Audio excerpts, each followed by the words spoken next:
PlanetSide Arena is an attempt to combine the big team battle appeal of PlanetSide with a battle royale. In theory, they should be two great tastes that go great together. In practice, however, not so much. I'm Colton for MMOHuts.com, and here's our first look at PlanetSide Arena.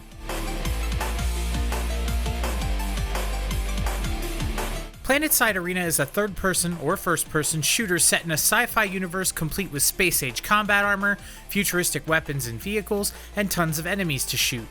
This probably sounds pretty familiar to anyone who's ever played a sci-fi shooter before, and that's because it should. PlanetSide Arena, in every conceivable way, feels like every other sci-fi shooter of the last 2 decades for better or worse. In fact, make that for better and worse. Visually, PlanetSide Arena is appealing. The Halo-style aesthetic really works for the game. Environments pop out at you after they've had time to pop in, and it's easy to see that effort was put into developing the game's battlefield. Unfortunately, the engine around it doesn't agree with it too well. Environmental elements suffer from massive bouts of pop-in, and I don't just mean textures. Entire trees and portions of the ground will be absent and then violently emerge from the ether to disrupt you. This fades after a while, but expect it to rear its ugly head every time a new match is started. For the sake of transparency, this was with the game on max settings running in 4K. The engine also chugs while it's trying to load the map, which can cause frame rate dips. The game is in early access, so it deserves a small break for this, since optimization is usually one of the last things to happen before a game fully launches, but it was still enough to bother me. Still, the game looks nice, and especially where the character models are concerned. They're highly detailed, easy to see at long range, and most importantly, they look cool. They do look a little too close to Halo designs to be considered unique, but honestly, a little too close to Halo is a phrase we could use to describe almost every aspect of the game. There's definitely a heavy inspiration here for sure. From a gameplay perspective, PlanetSide Arena handles just like every other shooter on the market today. Guns feel fairly responsive, you can aim down the sights of all the guns to get a better shot at your target, and there's just the right amount of recoil in your shots.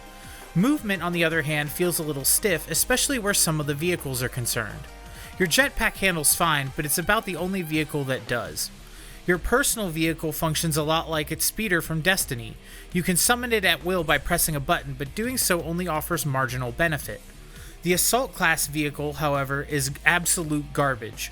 Don't get me wrong, it's still faster than walking, it just handles like a brick in a washing machine. Even the tiniest of hills will send it vaulting into the air, and it turns at about half the speed of smell. Seriously, the handling on this thing almost makes it not worth using. The other vehicles in the game handle more admirably, thankfully.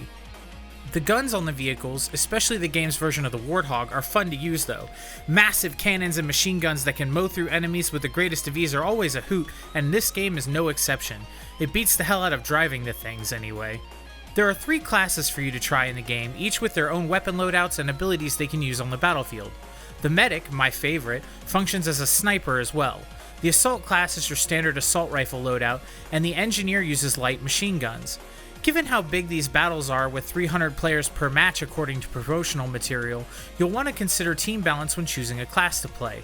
Of course, it'll only get you so far, as it's possible to win a match in squad mode without ever seeing an enemy or firing a shot. How this is possible, I don't know, but I have video of it. I much preferred the smaller team mode, which featured 3-person teams as opposed to the 10+ man squads of squad mode, but team mode has been removed from the game following player feedback to focus on the main squad mode. So what about progression? Well, PlanetSide Arena handles progression with class and weapon modifications you can add on to give yourself extra abilities. This is also, coincidentally, where the game is at its absolute worst. Mods are locked behind loot boxes, which are in turn locked behind daily challenge credit grinding or paying actual money. The better the loot box you want to open, the more it will cost. These mods offer things like refunding your ammo when you break someone's shield or doing a ton of extra damage to vehicles, so they're incredibly useful. This is part of what makes the loot box setup so frustrating. To make matters worse, the loot boxes can and will give you duplicate items, and credit rewards for receiving duplicates are almost nothing in the grand scheme of the game. I've said this in the past that locking gameplay affecting items behind paywalls is one of the worst possible monetization strategies there is, and I stand by that statement now. Overall, PlanetSide Arena feels like a game with a lot of potential and a whole lot more problems.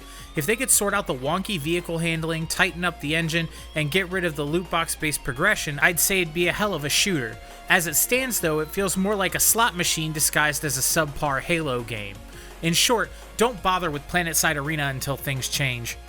Well, that's all for today. Let us know what you think of PlanetSide Arena down in the comments below. Make sure you subscribe and click the bell icon for notifications, and keep it locked on MMOHuts.com for all the latest gaming news and reviews.